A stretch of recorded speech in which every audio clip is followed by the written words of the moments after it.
Mon beau-père disait que je n'étais pas de son sang. Pendant des années, je l'ai cru. Mais à 29 ans, en essayant de régler un simple problème administratif, une employée a tapé mon numéro de sécurité sociale. Et c'est figé. Ce numéro a été signalé par Interpol, a-t-elle dit. Il appartient à un enfant porté disparu, elle a appelé son superviseur. Quand il est arrivé, il m'a regardé le visage et a murmuré une vérité qui a tout changé. Je pensais autrefois que la chose la plus cruelle que mon beau-père m'ait jamais dite était la vérité. Tu n'es pas de mon sang, Claire. N'attends rien de moi. Il le disait si souvent que j'ai fini par le croire, mais rien, absolument rien, ne m'avait préparé à ce moment-là. Une employée de l'administration a tapé mon numéro de sécurité sociale, a cligné des yeux, et s'est complètement immobilisée. Ses mains se sont figées sur le clavier. Son visage s'est vidé de ses couleurs. Puis, elle a chuchoté, « Madame, ce numéro de sécurité sociale a été signalé par Interpol. » J'ai cru qu'elle plaisantait. Un bug, une erreur. Mais elle s'est penchée plus près, la voix tremblante. Il appartient à une enfant qui a disparu il y a 29 ans. Avant que je puisse reprendre mon souffle, elle a appelé son superviseur. Quand l'homme est arrivé, il a jeté un seul regard sur moi, sur mon visage, puis il a chuchoté une unique vérité, une vérité qui a brisé tout ce que je croyais savoir sur ma vie. Une vérité que je n'étais jamais censé découvrir. Première personne, Claire. Les gens supposent que la violence psychologique est bruyante. La mienne ne l'était pas. Elle était silencieuse, précise, un goutte à goutte qui m'a vidé de l'intérieur au fil des années. Mon beau-père, Mark Hatcher, ne m'a jamais frappé. Il n'en avait pas besoin. Ces mots faisaient le travail. La première fois qu'il l'a dit, j'avais 11 ans. Je faisais la vaisselle lorsqu'un verre m'a glissé des mains et s'est fissuré dans l'évier. Il n'a pas crié. Il n'a pas juré. Il m'a juste regardé froidement, l'air ennuyé, et a murmuré, « Tu n'es pas de mon sang, Claire. Arrête d'agir comme si c'était ta maison. » Cette phrase s'est enfouie en moi, plus profondément qu'aucun bleu ne l'aurait fait. Je me souviens être resté là, les mains tremblantes dans l'eau savonneuse, voulant disparaître. Ma mère, Linda, l'a entendu. Elle a jeté un coup d'œil depuis le couloir, puis a baissé les yeux. Elle ne m'a pas défendu. Elle ne le faisait jamais. À mes 16 ans, cette phrase était devenue une routine, comme un slogan qu'il répétait pour me rappeler ma place. Si je demandais de nouvelles chaussures, Émilie en a besoin. Elle est de mon sang. Tu te débrouilleras. Si je voulais me resservir au dîner, gardant pour la famille. Si j'essayais de participer à une conversation, reste en dehors de ça, Claire. Tout ne te concerne pas, ma demi-sœur Émilie, de 2 ans ma cadette, n'était pas cruelle.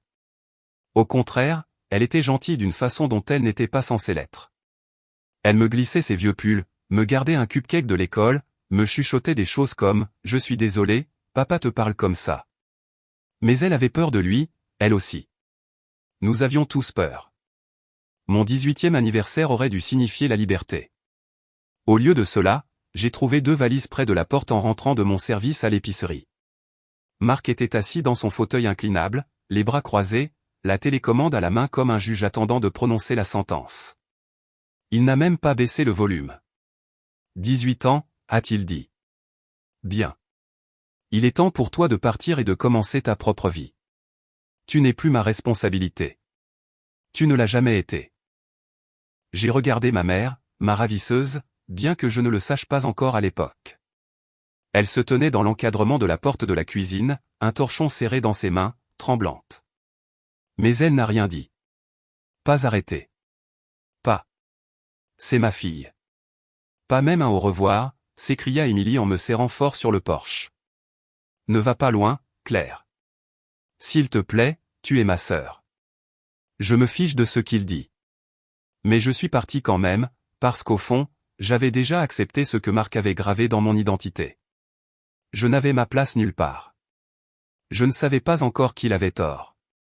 Je ne savais pas qu'un dossier d'enfant disparu, avec mon vrai visage dessus, existait quelque part dans une archive du FBI. Je ne savais pas que 2 personnes, à l'autre bout du pays, avaient passé 29 ans à me chercher.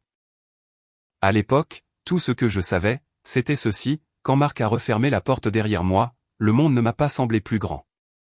Il m'a semblé plus vide. Et pendant plus d'une décennie, j'ai vécu comme quelqu'un qui n'avait ni racines, ni histoire, ni sang. Après avoir quitté la maison de Marc à 18 ans, je pensais que la liberté ressemblerait à un lever de soleil. Au lieu de cela, elle avait le goût du béton froid et des lumières fluorescentes bon marché. J'ai passé ma première nuit seule sur la banquette arrière de ma Corolla 2003 cabossée, serrant mon sac de sport comme s'il contenait les derniers morceaux de moi-même. Peut-être que c'était le cas. J'ai trouvé une chambre à louer la semaine suivante. Cela ressemblait plus à un placard au papier peint décollé. Mais c'était à moi. À moi. Même si la pluie s'infiltrait par le cadre de la fenêtre. À moi. Même si le radiateur cliquetait comme s'il crachait son dernier souffle. Je faisais 3 boulots pour la garder. Premier boulot, caissière à l'épicerie. Deuxième boulot, serveuse de nuit dans un restaurant délabré. Troisième boulot, nettoyer les cages dans une pension pour animaux le week-end. J'étais tellement fatigué tout le temps que le sommeil ressemblait à une rumeur que d'autres personnes expérimentaient. Pourtant, je continuais, parce que qu'étais-je censé faire d'autre? Je n'avais aucune famille à appeler, aucune figure paternelle, une mère qui avait chuchoté plus d'excuses à Marc qu'elle ne m'en avait jamais donné, et une identité dont je ne savais pas qu'elle était un mensonge. À l'époque, je croyais que les mots de Marc étaient simplement mon destin. Tu ne feras jamais partie de quelque chose de réel, Claire. Les filles comme toi finissent par mendier. Alors, j'ai refusé de mendier. Même quand le restaurant a réduit mes heures. Même quand l'épicerie m'a ajouté à la liste des employés, sur appel uniquement. Même quand je me suis foulé le poignet en soulevant des sacs de nourriture pour chiens au centre animalier, et qu'ils m'ont viré parce que les limitations médicales ne les arrangeaient pas. À 29 ans, j'avais vécu 11 ans sans m'appuyer sur une seule personne. Pas un ami, pas un parent, et certainement pas Linda ou Marc. Puis, tout m'est tombé dessus en même temps. Une grippe sévère m'a rendu incapable de travailler pendant une semaine. Mes économies, le peu qui existait, se sont vidées dans les médicaments contre le rhume et le loyer. Quand je suis retourné au travail d'entrepôt que j'avais décroché, j'ai trop forcé en soulevant des boîtes lourdes. Quelque chose a craqué à l'intérieur de mon épaule. Je me suis effondré contre la palette, le souffle court, la douleur assez vive pour brouiller ma vue. Mon superviseur ne m'a même pas regardé quand il a dit, pointé par Claire. On t'appellera si on a besoin de toi. Ils n'ont pas appelé. Les analgésiques ont vidé mon portefeuille. Le loyer a dévoré ce qu'il restait. Pour la première fois depuis mon départ de chez Marc, je me suis assise sur mon matelas et j'ai vraiment ressenti le poids d'être seule. C'est là qu'Émilie a appelé. Sa voix semblait plus vieille, plus assurée. Nous ne nous étions pas parlé depuis des années. Claire, j'ai entendu dire que tu t'étais blessée. Est-ce que ça va?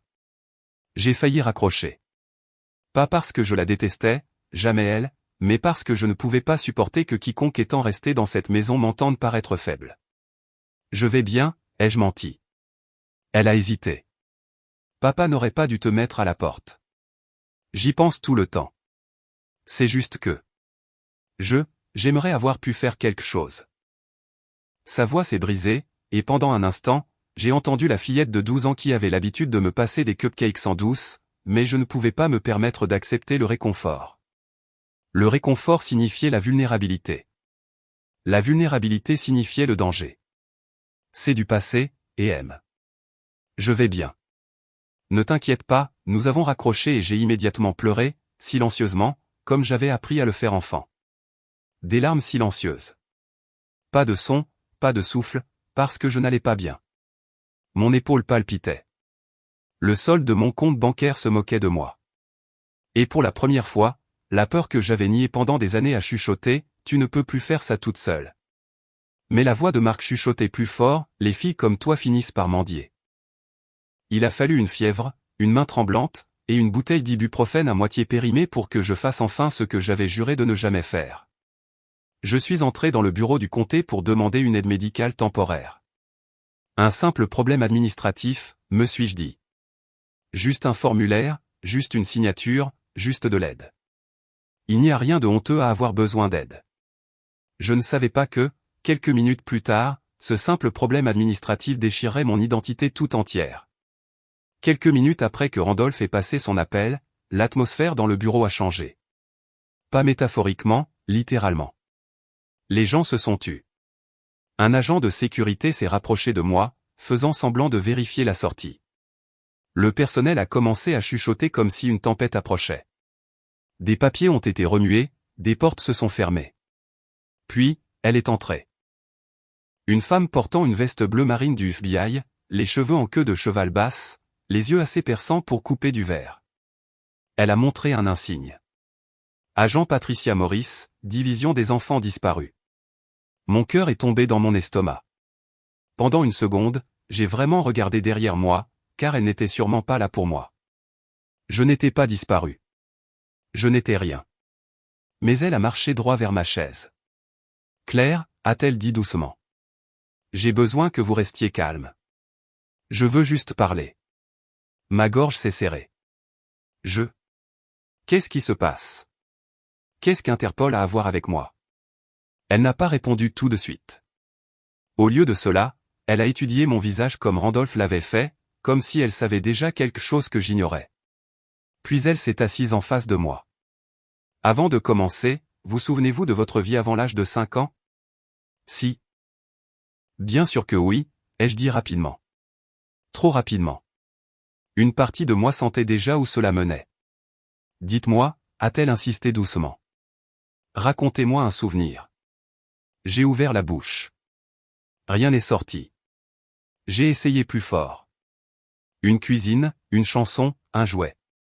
Les images scintillaient comme de la friture, trop floues pour être touchées. Je me souviens.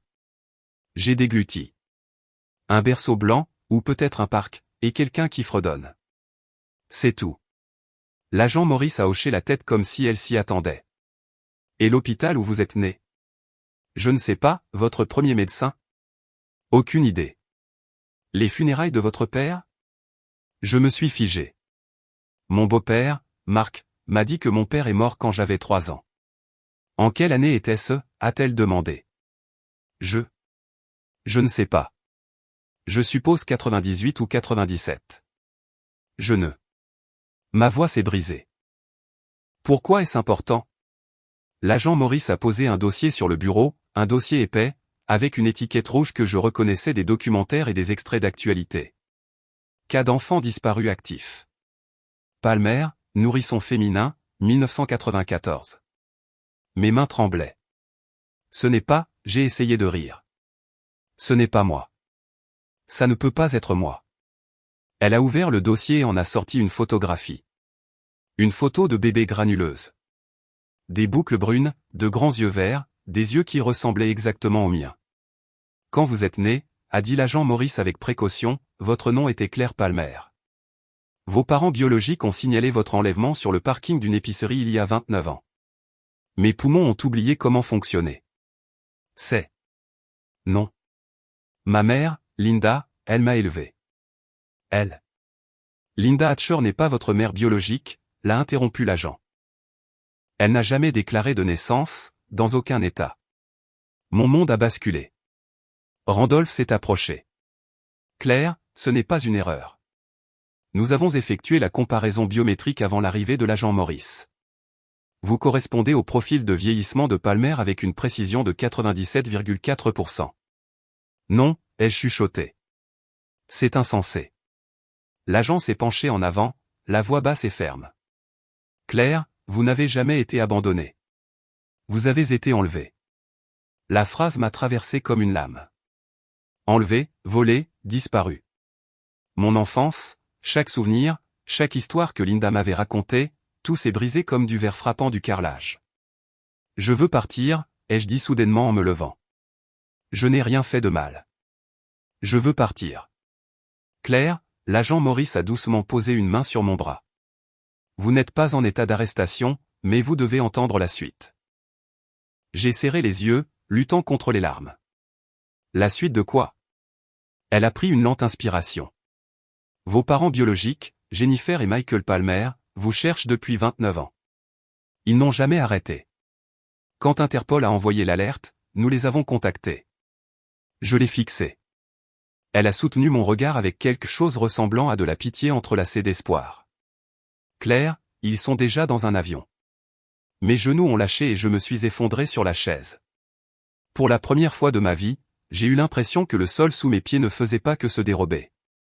Il était arraché par une vérité trop grande pour que je puisse la fuir. Ils m'ont emmené directement du bureau du comté vers un bâtiment fédéral à travers la ville. Je ne me suis pas débattu. J'étais trop engourdi pour combattre quoi que ce soit. Chaque kilomètre que nous parcourions ressemblait à un autre fil qui se cassait en moi. L'agent Maurice était assise à côté de moi, calme et vigilante, comme si j'étais quelque chose de fragile qui risquait de s'effondrer en cas de secousse trop forte. « Claire » a-t-elle dit doucement. « Nous avons localisé Linda Hatcher. » Localisé. Mon estomac s'est tordu. Qu'est-ce que ça veut dire?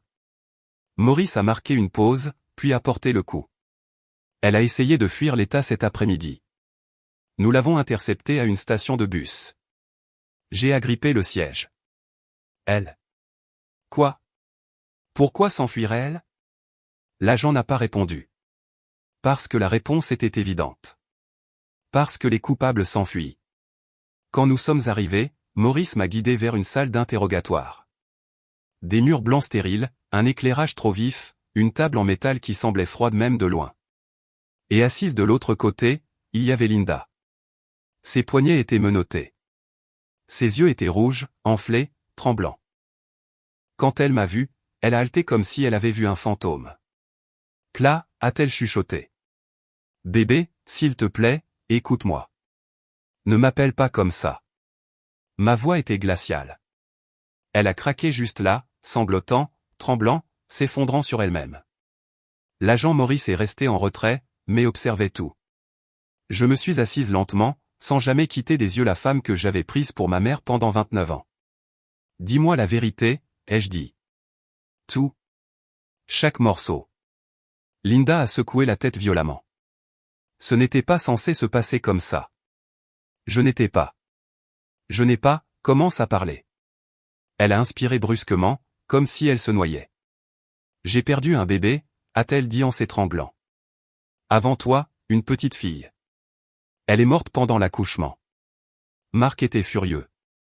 Il a dit que je l'avais déçu. Il a dit que je ne valais rien en tant qu'épouse et mère. Mon pouls martelait. Elle a continué, une semaine après les funérailles, j'étais à l'épicerie. J'ai vu ta vraie mère charger des courses. Elle a détourné le regard juste une seconde. Juste une seule seconde. Ma vision s'est brouillée. Non. Je ne sais pas ce qui m'a pris, sanglotait Linda. J'entendais la voix de Marc dans ma tête, me disant que je n'étais pas assez bien. Et puis, je t'ai regardé. Tu étais si petite, si parfaite. J'ai pensé que si je lui apportais ce bébé, il ne me quitterait pas, tout mon corps est devenu froid. Tu m'as prise, ai-je chuchoté. Tu m'as volé. Je suis désolé, pleurait-elle. Je suis désolé. Je suis désolé. Désolé. Désolé. La rage a bouillonné comme quelque chose de volcanique. Tu m'as laissé grandir en pensant que mon père était mort. Tu as laissé Marc me traiter comme une ordure parce que je n'étais pas de son sang. Tu l'as laissé me jeter dehors à 18 ans. Linda a tressailli comme si chaque phrase était une gifle. J'ai essayé de te protéger, a-t-elle gémi. Me protéger? Je me suis levé si vite que la chaise a grincé. Tu l'as laissé me détruire. Tu l'as laissé me dire que je n'étais pas de son sang. Tu m'as laissé partir sans rien. Linda a secoué la tête rapidement. Non, non, Claire. Tu ne comprends pas, Marc connaissait la vérité. Il savait que je t'avais prise. Il savait que tu n'étais pas à lui et il te détestait pour ça. Je l'ai supplié de mieux te traiter. Supplié de garder le silence jusqu'à tes 18 ans pour qu'on ne t'enlève pas, qu'on ne m'enlève pas, ai-je crié. Linda, j'ai été enlevée par toi. Elle s'est effondrée en sanglots si violents qu'elle pouvait à peine respirer. L'agent Maurice s'est avancé. Claire, vous pouvez faire une pause. Non. J'ai essuyé les larmes de mon visage avec des mains tremblantes. Je veux le reste. Linda s'est forcée à se redresser. Le jour où Marc t'a dit de partir. Il savait que le FBI commençait à réexaminer les affaires classées. Il a paniqué. Il a dit que s'il découvrait ce qu'on avait fait, il irait en prison. Il m'a dit, mets-la dehors, Linda. Elle n'est pas à nous. Elle ne vaut pas la peine de détruire nos vies. J'ai eu l'impression qu'une lame glissait droit dans ma cage thoracique. Cette phrase, pas la peine de détruire nos vies. C'était ainsi qu'il me considérait. C'est seulement à ce moment-là que quelque chose s'est brisé en moi. Pas avec colère, mais avec clarté.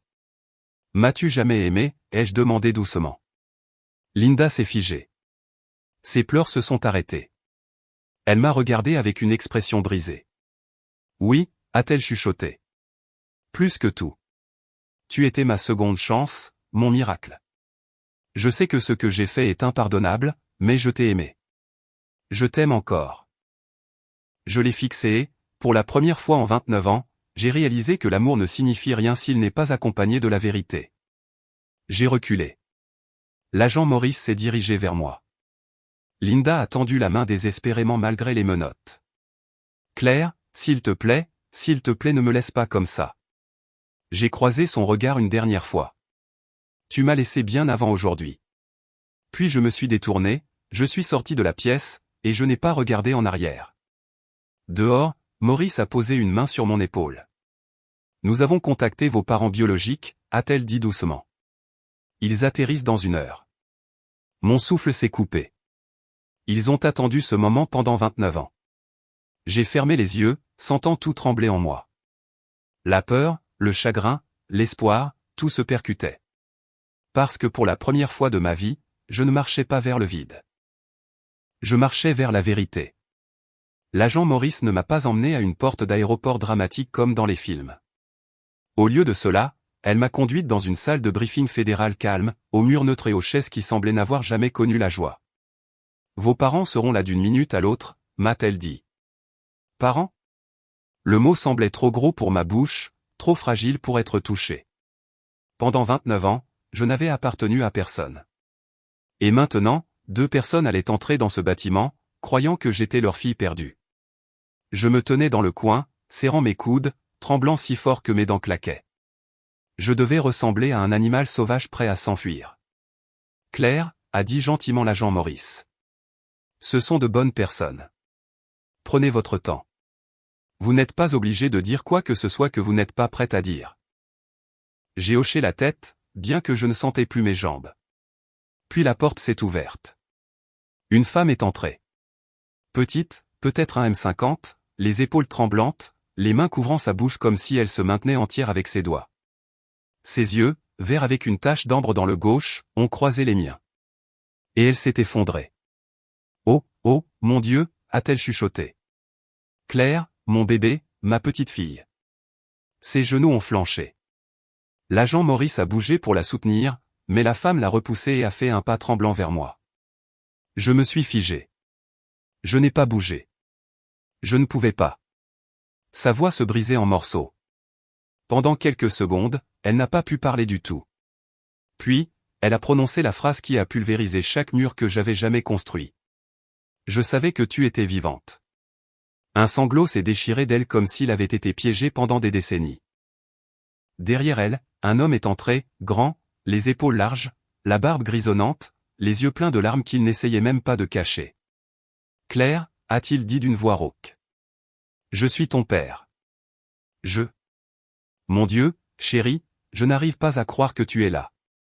Je me suis plaqué contre le mur, submergé. Je ne me souviens pas de vous, ai-je laissé échapper.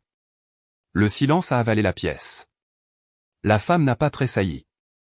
Elle a hoché la tête à travers ses larmes. Tu avais 6 mois, a-t-elle chuchoté. On ne s'attend pas à ce que tu te souviennes. Nous avons juste prié pour que tu rentres à la maison. Sa voix s'est brisée sur « maison ». Quelque chose en moi s'est brisé avec elle. L'homme, mon père, a fait un pas prudent en avant. Nous avons gardé ta chambre, a-t-il dit doucement. Juste au cas où.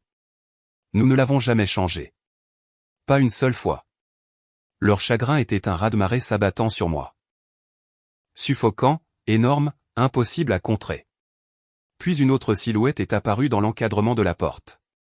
Un homme dans la vingtaine, fin de vingtaine, grand, nerveux comme pas possible. Ses mains tremblaient. Claire, a-t-il dit, la voix à peine au-dessus d'un murmure. Je suis Ethan. Je suis ton frère. Mon frère. Les mots ont chassé l'air de mes poumons. Il a fait un pas de plus. J'ai toujours pensé que si tu étais vivante quelque part, peut-être que tu viendrais nous trouver. Je parlais à ta photo en grandissant. Je te racontais mon école, mes anniversaires, des petites choses stupides. Il a ri faiblement, essuyant son nez du revers de la main. J'ai dit à maman que je t'apprendrais à faire du vélo un jour. Je n'avais pas pleuré pendant l'interrogatoire. Je n'avais pas pleuré quand Linda avait avoué. Je n'avais pas pleuré quand l'agent Maurice m'avait dit que j'étais porté disparu depuis 29 ans. Mais j'ai pleuré maintenant, parce que le poids d'être désiré, profondément, férocement, était plus lourd que le poids d'être abandonné. J'ai fait un pas vers eux, puis un autre. Ma mère, ma vraie mère, a levé une main tremblante vers mon visage. Je peux, a-t-elle chuchoté. J'ai hoché la tête. Ses doigts ont effleuré ma joue, léger comme une plume, et quelque chose à l'intérieur de ma poitrine s'est ouvert d'un coup. Une porte dont j'ignorais qu'elle était verrouillée. Elle m'a attiré dans ses bras, pleurant sur mon épaule, chuchotant mon nom comme une prière qu'elle avait répétée chaque nuit pendant 3 décennies. Mon père a enroulé ses bras autour de nous deux, son corps tremblant. Ethan a pressé son front contre le mien. Et pour la première fois en 29 ans, j'ai ressenti quelque chose que je n'avais jamais goûté dans la maison de Marc. Jamais trouvé en vivant seul.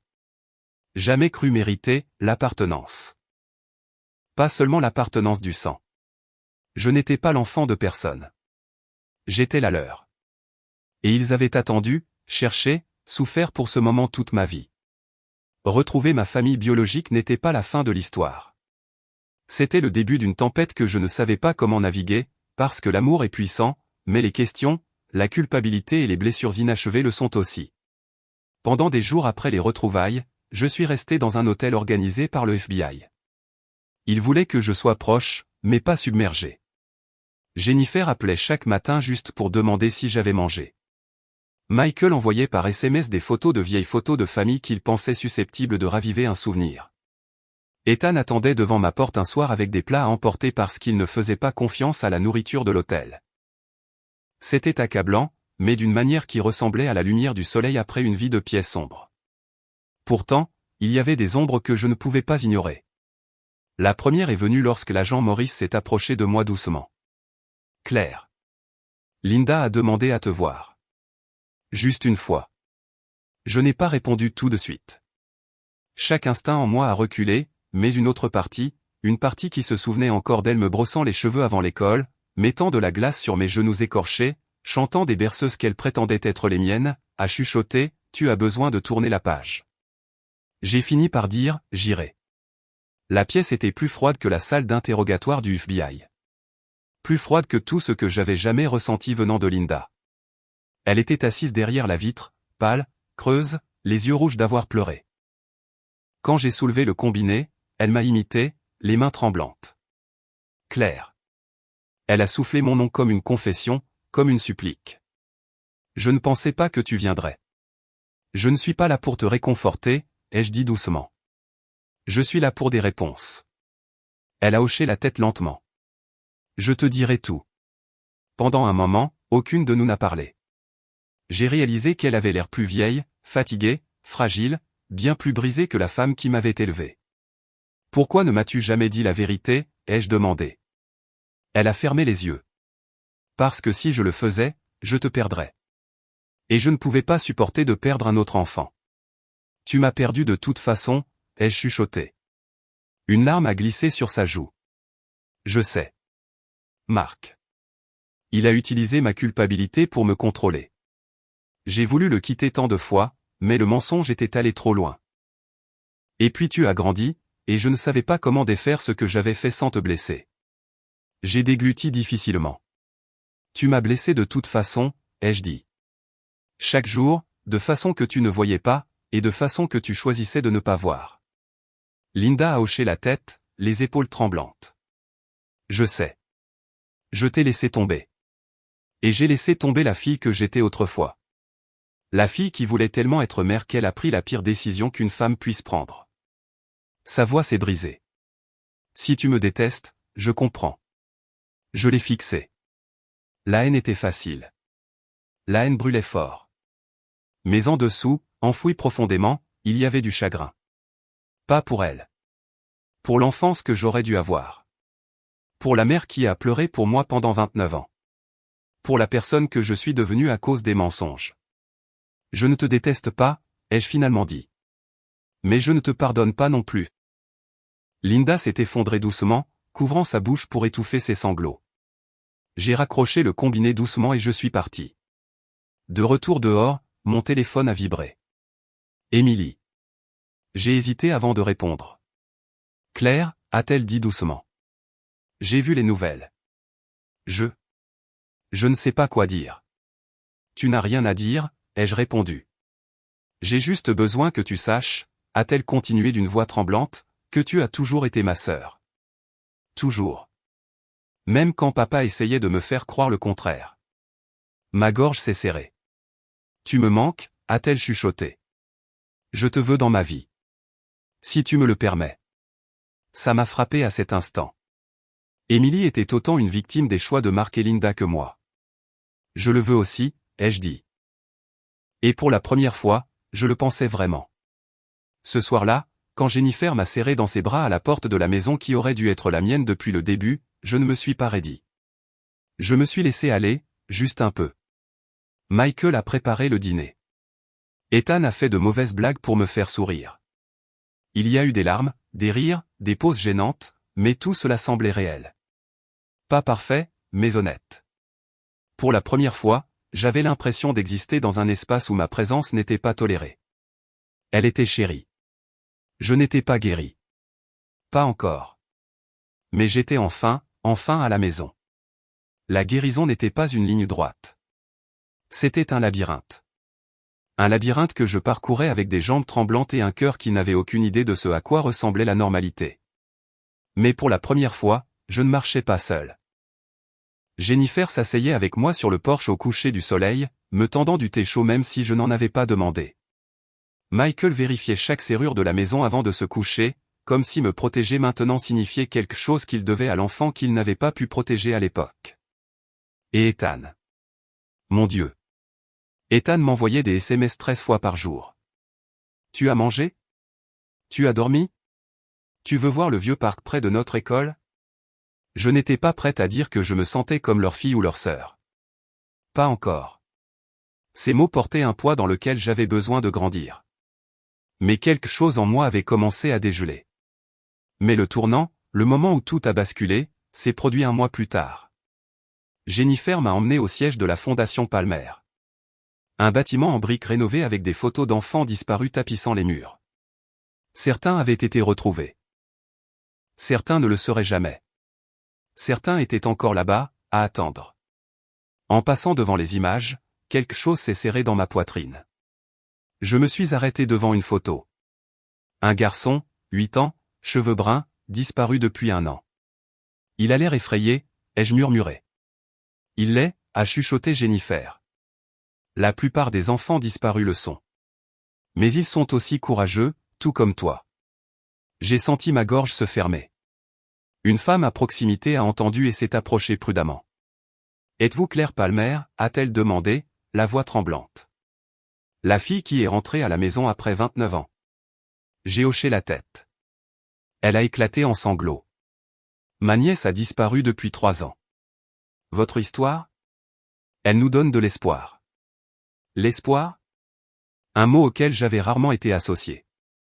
Cette nuit-là, je me suis tenu dans le couloir vide, fixant le mur des affaires non résolues.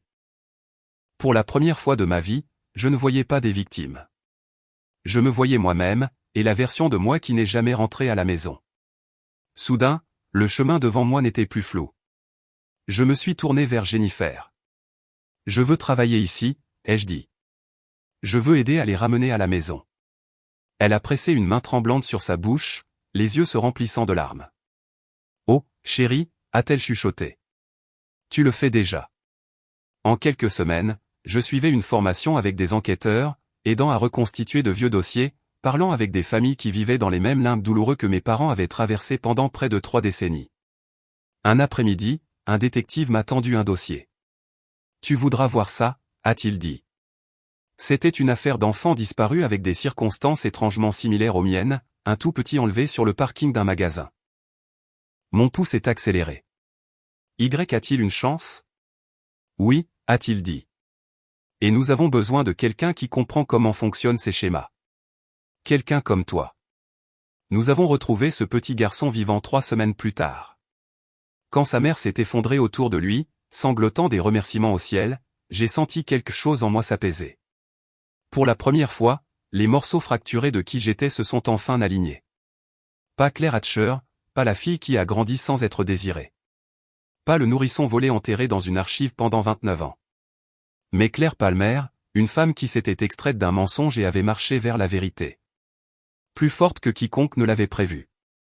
Le pardon est compliqué, mais la guérison ressemble parfois à s'asseoir en face de quelqu'un qui s'est un jour tenu derrière la même porte fermée que vous.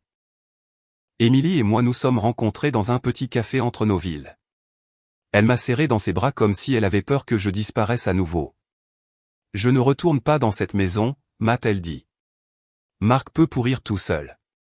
Je te veux dans ma vie, Claire. La vraie vie. Une vie de sœur, ai-je souri pour la première fois depuis des jours. Je veux ça aussi, ai-je chuchoté. Certains liens se brisent pour toujours. D'autres, de manière inattendue, deviennent plus forts. Un soir calme, Jennifer m'a conduite dans la chambre qui avait été la mienne il y a 29 ans. Le berceau avait disparu depuis longtemps, remplacé par un lit et une lumière douce. Mais le papier peint, de minuscules étoiles pastel, était le même. Nous l'avons gardé, a-t-elle chuchoté. Pour toi. Toujours pour toi. J'ai passé mes doigts sur la peinture. Je suis à la maison, ai-je dit doucement. Tu es à la maison, a-t-elle répété. Et pour la première fois en 29 ans, les mots ne semblaient pas empruntés. Ils sonnaient vrais. J'ai encadré l'ancien numéro de sécurité sociale, celui qui appartenait à une fille qui n'a jamais vraiment existé, et je l'ai placé sur mon bureau à la fondation. Pas comme un rappel des mensonges, mais comme une preuve de survie. Chaque fois que je le regarde, je me souviens. On m'a dit pendant des années que je n'appartenais à personne, que je n'étais pas du même sang, que je n'étais rien. Mais la vérité que j'ai apprise, c'est que j'étais le tout de quelqu'un, et que je l'avais toujours été. Parfois, la vie qu'on vous a volée devient celle que vous vous battez le plus pour protéger. Parfois, l'enfant qui disparaît devient l'adulte qui ramène les autres à la maison. Et parfois, contre toute attente, vous retrouvez votre chemin vers l'endroit où vous avez toujours été censé être.